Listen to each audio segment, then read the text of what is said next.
I'd like a motion for the approval of the agenda. Garth, thank you. Marion, thank you. All in favor? Thank you. Declaration of conflict of interest arising out of matters listed on the agenda.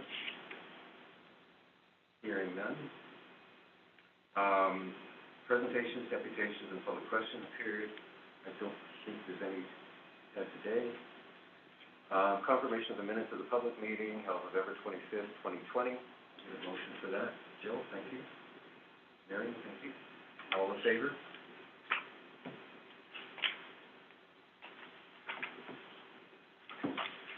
And any business arising tonight? Hearing none. Moving on to item number 7, correspondence received. Received an email from Sharing Information Matters of the municipalities and GMO Municipal World Partnership. I think you all saw that email. And it looks like what they're doing is they're trying to centralize a lot of the information into one area that people can look at, not unlike the Ontario Association of Police Service Boards. They have the first item coming up, this week's topic was human resource practices, and wondering if there's anything new that we, as the Police Service Board, has done as a result of COVID-19, how it has changed our workforce.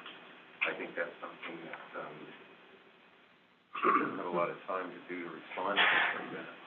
And I'm just wondering, given that this was sort of sent out on a broad basis, came to info at the youngtownpolice.com, it wasn't even what I would think really directed. How much time do we expect our people to spend on this? Just want to get kind of where the board's feeling. Mary? Has there been discussion with the city about this at all? And no? Is that maybe what we should do, is talk with Human Resources with the city and see if they have some comments and what they're doing with it? Yeah. And that way you can just, if you have comments, you can filter it through the city and they can respond. Yeah. Okay. All right, I will do that. I'll contact probably Melissa over there. Yeah. And there's some things that we can offer to them as well, depending on what the topic is, that may be relevant. Mm-hmm. We can work on that. The other item that we had received an email of appreciation for the Old Town Police, and big shout out to the local hospital workers on a fantastic job. The service is doing it, and the way they conducted themselves. They had an incident up there, and the 2 officers there did really done a really good job of diffusing the situation. And it was one of the senior people in the hospital at the time that made the comment. Somebody was right front line. So I think it was good to hear. I think the significant thing on that as well is that everybody's saying, you know, police aren't involved in mental health, police shouldn't be involved in mental health. This person's in the hospital.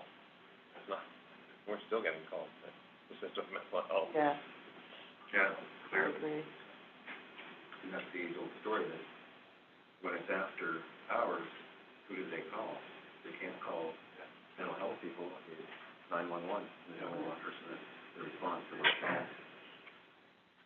The other item that we received in correspondence was notification from the Ministry of the Solicitor General of a provincial appointment of Mr. Pierce for another 3-year term. Congratulations, sir. Thank you. And final item, there's 3 items that appear lately on Twitter regarding the Hometown Police Services assisting Hanover and the OPP on different stolen cars and stolen plates. And I think what it shows, it certainly validates the market area study and work our service does for those outside of the city coming in.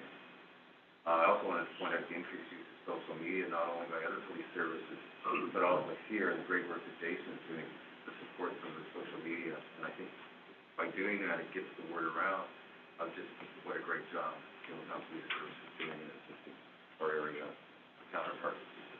I think the key message here is this case is another example of great teamwork and collaboration by police services working towards safer communities. And I think this will probably dovetail, and correct me if I'm wrong, you can meet the meeting in January, I think, with the task force at the county level. That will really be a report that I think we'll all want to see, and probably have brought up at our February meeting, if not January, depending on the timing of it. Moving on to, number 8, Chairman's Report. As I mentioned earlier, we spoke to the representative from the Solicitor General's office prior to the meeting. He really isn't having any report at this point in time. Been, very busy working with Zone 4 and Zone 5 issues. There was nothing on the go there. The other item that I sent out too was on December 10th, 2020, the Police Association of Ontario met unanimously voted in favor of welcoming the Ontario Provincial Police Association to its membership. I included a copy of that in the fact sheet. It was the public release that came out from the Ontario Association of Police Service Board. Any thoughts or comments after reading the release? Go ahead. I just think it's significant that, there's one united voice for all police officers, and members of the association across the province. Yeah, I think there's going to be, many things, positive things coming out of this, relationship in the future. Do you see any concerns that the local police associations would get, their concerns might get watered down or lost in the? No, I don't think so. They're active participants in the PAO, our association here, and they're regularly at all the meetings, making their concerns heard. I think it'll make a greater, more level playing field across the province. You won't get any spikes in salaries and things like that. It's nice to see the relationship formalized, because there has been an informal relationship between Ontario Association of Police Services Boards and the OPP for years now. Right. Sharing of information and working on projects together. And I think it'll be a united voice when they go to the province and the ministry on different issues. So that's good. Moving on to item 9, reports from respective issues. Thank you. I'll start with the criminal investigations branch. Back in August of this year, the branch was involved in an investigation that resulted in Mel from Leaford being charged with unauthorized distribution of intimate images. Charges were made with respect to that. And then again on November 2nd, the victim was in contact with us to report that the accused had contacted her contrary to the court-imposed order. November 11th, he was arrested and charged in relation to that. We are working on a romance fraud investigation that actually originated in Vancouver. So a Vancouver male was tricked into transferring nearly $15,000 to a fraudster. Those funds were sent to an account of an Owen Sound resident. So we're currently seeking court orders or the account records to be able to identify that person. And the investigation is continuing. So the victim was from Vancouver. The offense technically occurred here, so it's on our case. November 18th, more officers were making drug-related observations downtown. They served a man who was wanted on arrest warrants for both Owen Sound and Grey Bruce OPP. Was arrested entering Money Mart, small quantity of fentanyl in man's possession, warrants for he remains in custody. Another good news one, Sunday, November 22nd. It's not a good news that we had 4 of our churches vandalized. The good news part of it is that very soon afterwards, there was an arrest made. Arrest was as a result of both a witness interview and video surveillance that was obtained for those offenses. So, November 23rd, the day after, the man was arrested by a detective on 8th Street. Just started at 5 p.m. Faces 5 criminal charges of mischief to religious property, as well as a single count of mischief under $5,000. Because he was also identified as being responsible for an addiction incident that happened over on the east side of the city. Detective Constable Tremblay was on an 8-day course at Ontario Police College for domestic violence investigations, and we've told you throughout the year, Detective Constable Houston is continuing on with his technical investigation training. He has about 4 weeks of that left that will be completed in January, and to become a fully trained technical investigator, which is something of a feather in our cap for having somebody trained to that level. Again, you'll see him being used potentially throughout the county here to assist with all the investigations that will flow from that. I'll next move on to drug enforcement intelligence. November 10th, drug unit received information regarding whereabouts of wanted male, involved with trafficking fentanyl, and possession of firearms.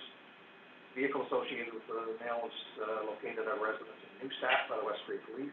So members of our drug and criminal intelligence branch attended down there and assisted in the arrest of the male.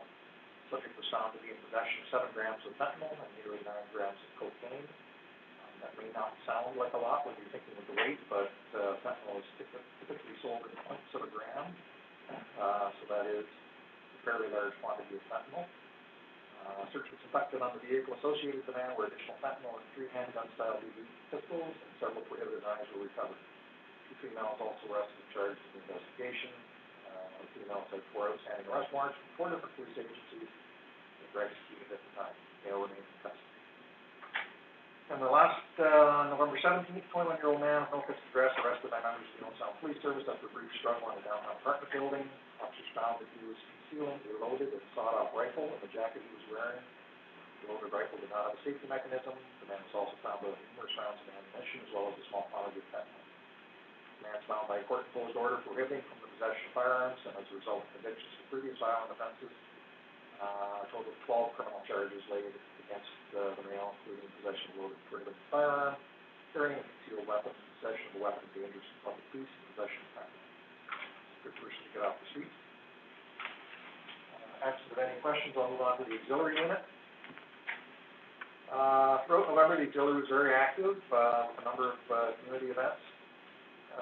Collectively, the unit volunteered a total of 182 hours. With auxiliary Dave Barber topping the list with a total of 51 hours himself. So Dave is always very active at any point in the year, but particularly this time of the year because he drives a lot of our auxiliary food drive work and spent a lot of time in preparation for that. For Crime Prevention Week, the auxiliary members participated and accompanied their community service officer community safety sessions. Old Sound Farmers Market was attended, conducted foot patrols, interacted with the community in a COVID-friendly manner outdoors. Lock It or Lose It campaign was also run in the downtown core with the assistance of auxiliary members, with educational information handed out regarding the dangers of leaving a vehicle unlocked, personal items unattended. Again, that's much bigger this issue when people are out shopping and tend to go from store to store and leaving expensive items in their vehicles. That's why that's become a focus. 4 auxiliary members volunteered on November 11th for the Remembrance Day, or the COVID version of Remembrance Day that was celebrated here in town. Members were utilized for crowd control, traffic, and community engagement. We also kicked off the auxiliary unit's longtime partnership with the local Salvation Army, participating in 2 food drives, one at Metro Grocery and the other at Food Basics, with the 3rd happening in early December at Sears, the 1st week we have in December. So we will have the total results for you for that next month. Well, just as a lead-in, we were down a little bit in food, but up substantially in cash, which is actually a really good thing because, as I said, the Salvation Army can make very good use of cash through their food sources at a better rate by doing that, and they can actually pick up the things that they need the most. So it's very good to see that they had some success in that. City of Old Sound's Festival Northern Lights was started, and as in past years, the auxiliary unit was assisting officer patrols, light displays, safe environment, and our auxiliary unit patrols every Wednesday, Friday, and Saturday, basically from when it starts in November to January 2nd, and that is in conjunction with Georgian College students doing the other things. We had, was it 4 or 5 members that came out for the, or 3 or 4, for the Santa Claus Parade that was also attended by Chief Inspector Flooney and I, and Jason Cranny. Proved to be a huge success, and for those that toured through there, I think it went close to 11 p.m., which was, the cars just never stopped, and I'm not sure how far they came from, but I know there's not that many cars, on Sound, I don't think, but especially when some of them were coming through with a couple of inches of snow on top, and the heavy snow, so we weren't quite sure where they were coming from, somewhere off in the distance. November 30th, party unit participated in their annual use of first qualification with Constable Beanie. And, we saw 2 resignations from longstanding auxiliary members, Dominic Nolan and Mark Turney. Both had some changes in their lives that made, their donation time to the auxiliary a little more difficult, so we wish them all the best. And, we're still looking at, trying to find a appropriate venue to get our 4, new members, properly sworn in and started. More to come on that later. Any questions for the inspector? Thank you, Inspector. Moving on to reports from Inspector Schmidt. All right, I'll start with collision statistics for the month of November. We had 43 collisions, which was very similar to last month and just down a bit, over last year when we had the detour route started, and they were pretty much equal between the east and the west side. 10 collisions in parking lots, and they are also equally divided between the CRC and our officers investigating the incident. Moving on to community services, as we've already heard, Jason Craney's been very busy, as he always is. He continued his partnership with Wickmadong, laying groundwork for additional staff here at the police service to be involved in some programs for the future. Continued with the rebranding of our community safety village. It's all being redone to bring it, make it more modern looking for coming into the schools. I met with a sponsorship family and some newcomer youth that had come from Africa and are now residing in Owen Sound. Also took part in an encampment walk, checking on homeless with Y Housing, and we've also had a couple students here, one from OSDSS, their mentorship, and also a mentorship with a student who's in Conestoga College and also partly into a program with the University of Waterloo. And they've been working on a inventory of video surveillance in the downtown and also in the commercial area on 16th Street East. That's gone very successful, and it gives our officers a reference guide when incidents occur, where they can go and access video and what type of views they have from the different locations. Some of the school presentations Jason's been involved in: internet and social media safety at St. Dominique Savio with the grade 5s and 6s, sexual assault presentation with the grade 10 St. Mary's students. He continued with lockdown procedures and evaluating them at St. Basil's and Eastridge. Presentation on safety and the law with the students at Georgian College, and traffic safety and education at OSDSS. Also did a presentation to REACH on street safety, and a podcast on community policing and the importance to youth in the community, and a spot on Rogers Cable on common frauds and scams heading into the holiday season. That concludes the community services report. Moving on to lost hours and training, we had 8 full-time members report sick in November for a total of 39 shifts, representing a total of 340 hours. That's down over last month when we had 476, and just up over the same time last year. And a note on those 340 hours, 216 of those hours are due to non-work related illnesses and injuries of 2 members. We have 1 member that remains on WSIB and 2 members that are currently on modified duties. As far as training goes, we've also already heard from Inspector Bishop about the courses the CIB members have taken. And we also had a member attend the investigative interviewing course in York, and 2 members take the criminal investigations training in Brantford. And moving on to traffic enforcement, we had 175 HTA charges laid during the month of November, 6 Liquor License Act charges, 104 criminal code charges, and 111 hours of foot patrol. And it's fairly similar numbers over the same time last year. We're up on the Highway Traffic Act, similar criminal charges. We had 11 on-duty ride checks and involving 22 officers, 122 drivers checked, and 1 breath test administered.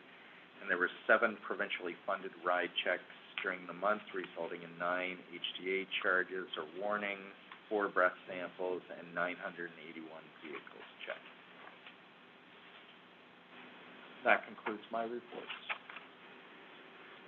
Just going back to that previous slide, I think there's a note that the traffic incidents and all of those have gone up significantly since November. I think there's, some are not that much, but there's other ones that have a huge increase.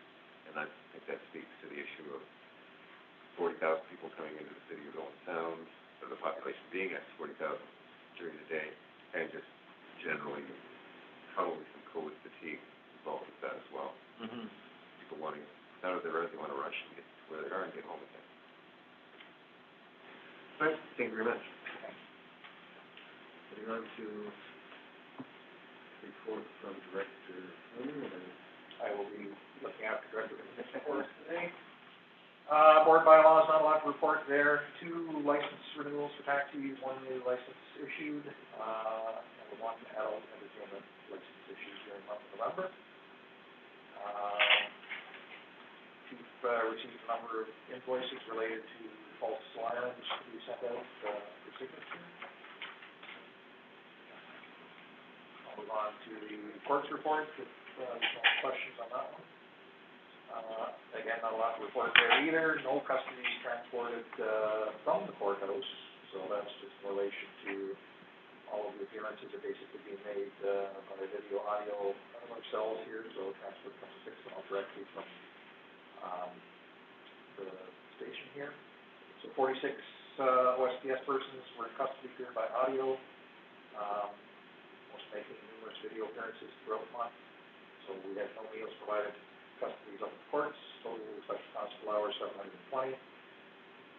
3 courtrooms, Superior Criminal and Family Court, mainly only courtrooms that actually hear matters in person, with prisoners not being transported to the courthouse unless they're attending the trial. All other prisoners will be done by audio video, either through the police service or from the correctional center. We continue on with, depending on the day, deferring or assigning a special constable here to look after the court custodies, the custody hearings happening directly from the station. As far as records goes, local criminal record searches being completed, sent back to the individual within 1 to 2 weeks of submitting them, which is pretty good. We're still accepting criminal records check applications both in person as well as online, and it's a total of 4,354 bulk searches completed in November 2020, which is pretty high numbers, and that's a good thing. That is Director Flyn's report, so if you have any questions. Thank you, Inspector. Moving on to, it's in the nick of time. Sorry. Oh, there we go. Okay. Give me 1 second here.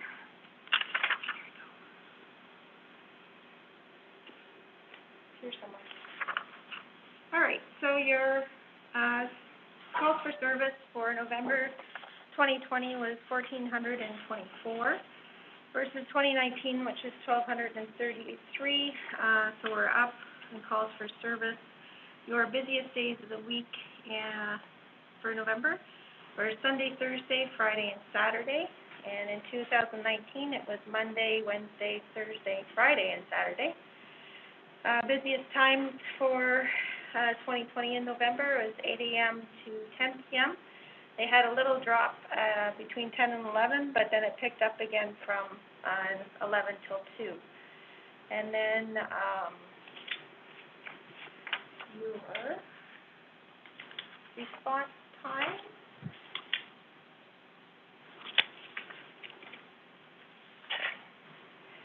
So your average response time call entry to scene was 11 minutes and 65 seconds, and your dispatch to scene was 6 minutes, almost 7. And that's all I have for you. Oh, sorry, yeah. I did a comparison for you for year to date, and added those charts at the end of your call stats. So you're looking at almost a little over a 2% increase right now, and I can tell you we're up almost 1,000 incidents from last month just till today. So we're probably looking at least a 3% increase for 2020. Any comments or thoughts as to why that's suddenly going up? I think COVID's playing a bit of a increase in the calls right now.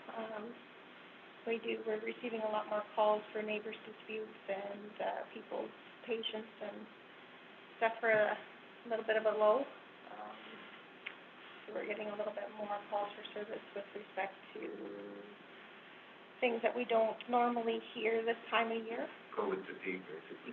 Yeah, basically. Yep. I think it's significant to note too that there was a drop initially when everything shut down back in February, March. Had we not seen that significant drop during the initial shutdown in the pandemic, we'd be up quite a bit higher than where we are now. Any other questions for Dr. Thank you. I think the year-to-date is really valuable. If we can keep doing that, and even just starting the new year, showing the year-to-date for each month and leaving it in there to show the increase. I think it rises. Or hopefully decrease, but I'm not confident that it'll be. I was gonna say, next you're gonna tell me about the Easter Bunny, right? All right, thank you very much. Moving on now to, report from Director Hill. Good morning, everyone. For the month of November, we completed some work with the South Bruce Peninsula Fire Department. We began dispatching for them in October, and we're still working with them on some additional projects for electronic dispatch in cooperation with the Owen Sound Fire Department and Inner Township Fire Department. The next-gen 911 installs have essentially been completed for landlines at our primary site. We're now working with Sherbrooke. We're actually leading with them in Canada right now. We're working on mobile trials, which are a little bit different in regards to simulating cell towers and rural calls and things of that nature. Just information comes in a little bit differently. It's from a cell device versus a landline. And we've also begun work at our alternate site in preparation of March or April when CRTC allows us to onboard NG911 and provide that to the public. We'll be finishing a Saugeen Shores interoperability project for our dispatch center to work with the Ontario Provincial Police in addition to the Saugeen Shores Police Service. We've had that for ourselves for a little bit, and we're just finishing rolling that out actually tomorrow for them. Our IT department retrieved video from the synagogue in town, which led to the immediate capture of a suspect. The suspect was actually found returning as the IT member was returning from capturing the video, and they were able to identify that person. So there was actually quite a few hours involved with that one, with the synagogue actually being the last video I think that they picked up. So CAD 9.4 upgrades, that's a large upgrade. We do this every 3 to 5 years. We have everything installed now, and we're just finalizing our deployment for a mid-January cutover for that.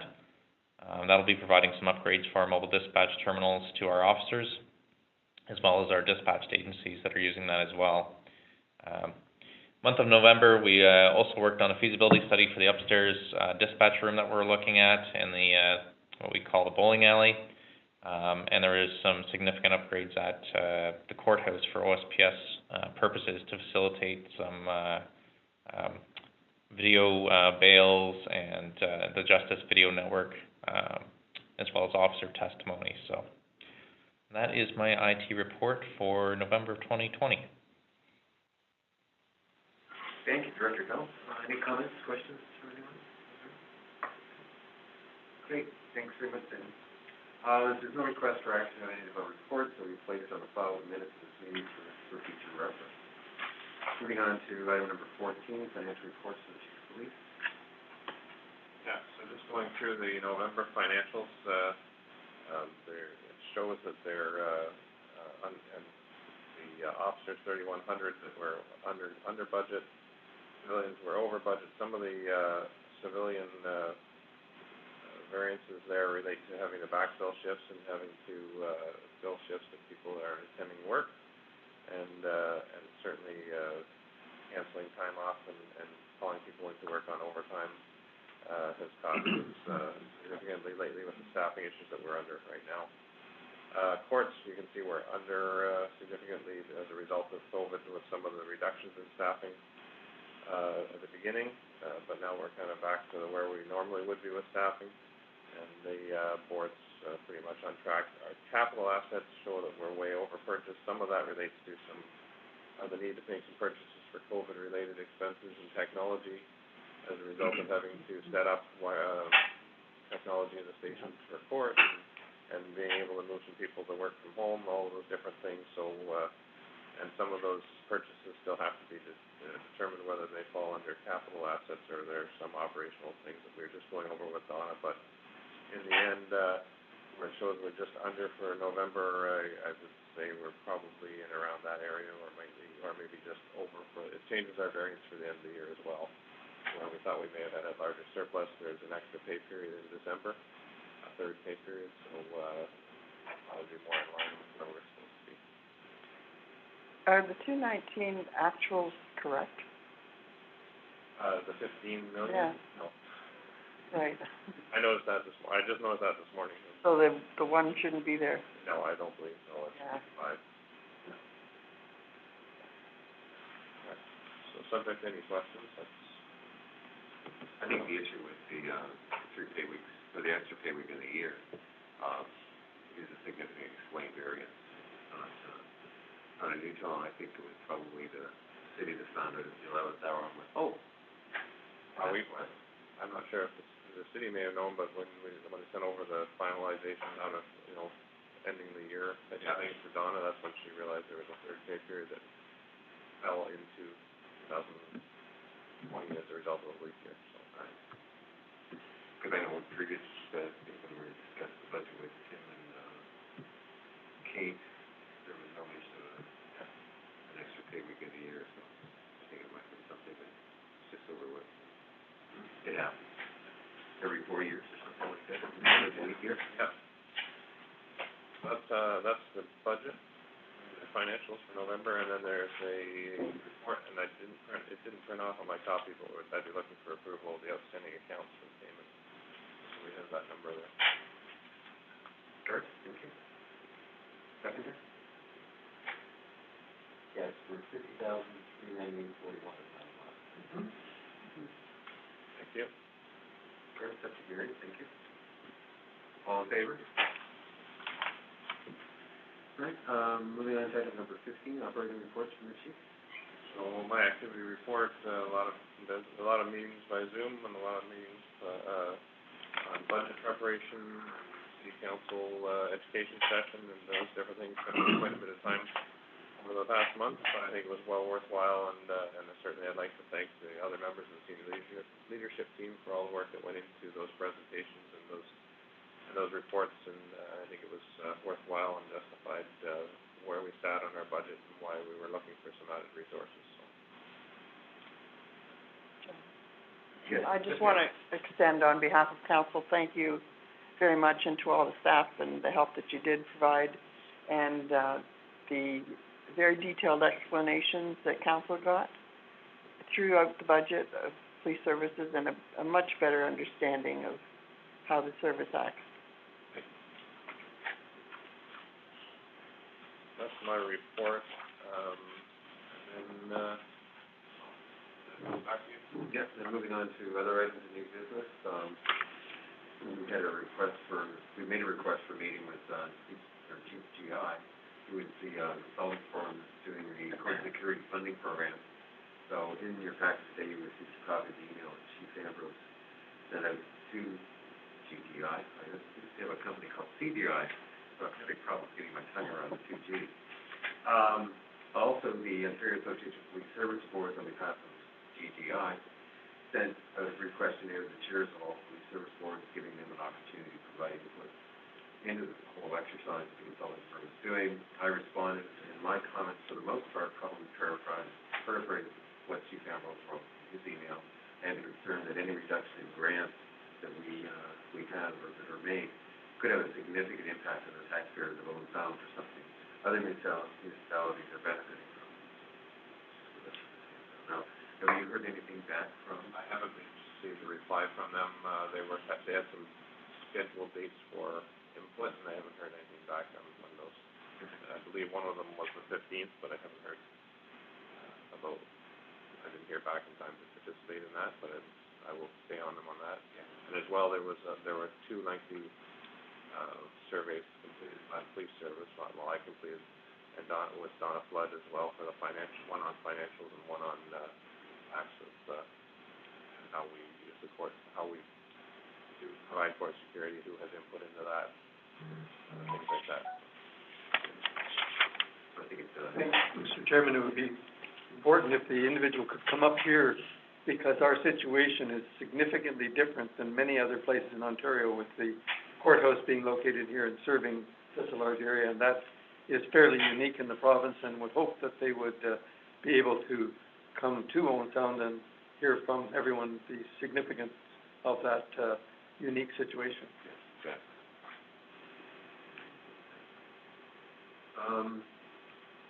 I think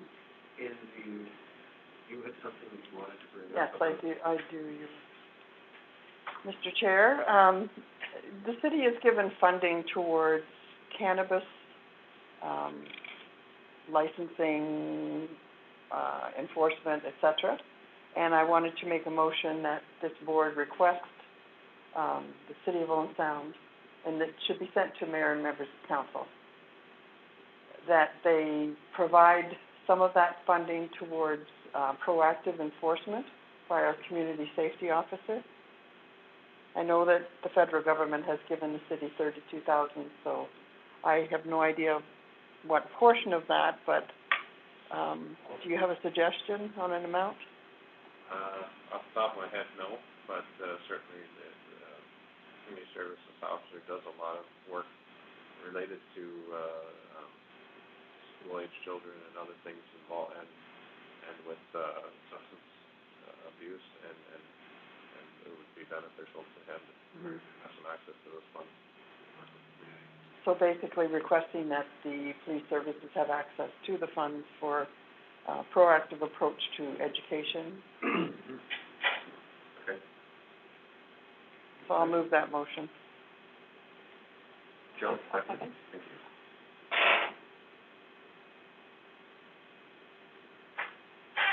The other item, go ahead, Paul. All in favor? Yes, sorry. Okay. The other thing that on the, item number 16 was a review of the 2021 meeting schedule. So we have to post that on our website, so the public are aware what our next meetings are going to be. Are there any conflicts or any issues with the dates that are typically set out? Again, they could be changed during the year, so it's the rise, that date, but I think that will be the date that we'll work towards. Okay, no issues there. Anything else on our other items of new business? All right, and everything being said, I'll declare the termination of the public meetings. We've dealt with all items on the agenda. Thank you, everyone. Thank you. Thank you. How do you shut this off?